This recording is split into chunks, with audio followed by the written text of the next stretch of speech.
Egunon, urriaren 2an, Urtzi eta Teia espetxean aurkeztu behar ziren, 2 urte eta erdiko zigorra betetzeko.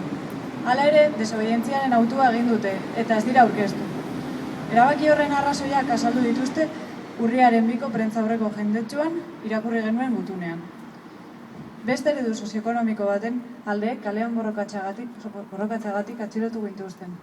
Euskal Herri libre, sozialista eta feminista bat eraikitzen genbintzalako. Eta horretan jarraitzen dugu. Egoera berean egon diren eta dauden beste 11 Euskal Herritarrak bezala, desobedientziaren aldeko autua egin dugu. Desobedientziaren bidea hartu dugu, ez ditugulako instituzio arrotz hauek legitimatuko.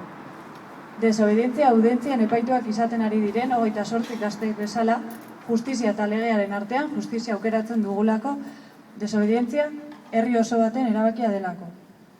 Jarrera ausart, koherente eta konprometitu garen aurrean, Grebalariak Aske plataformak askegune hau antolatu du. Askegunearen helburua bidegabekeria hau salatzea eta beste eredu sozioekonomiko baten bat aldarrikatzen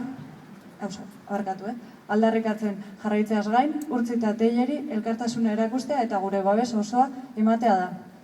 Azken egunotan, ohar baten bidez argitu dugun bezala, berriro azpimarratu nahi dugu gaurko elkartasuna askegune izango dela, ez herri harresia.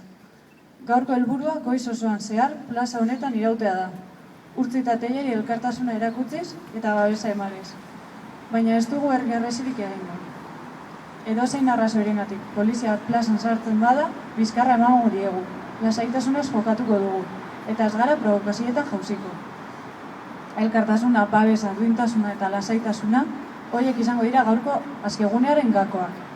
Grebalarien eta plataformaren erabakia da eta irizpide hauek errespetatzeko eskatzen dizuegu guztioi.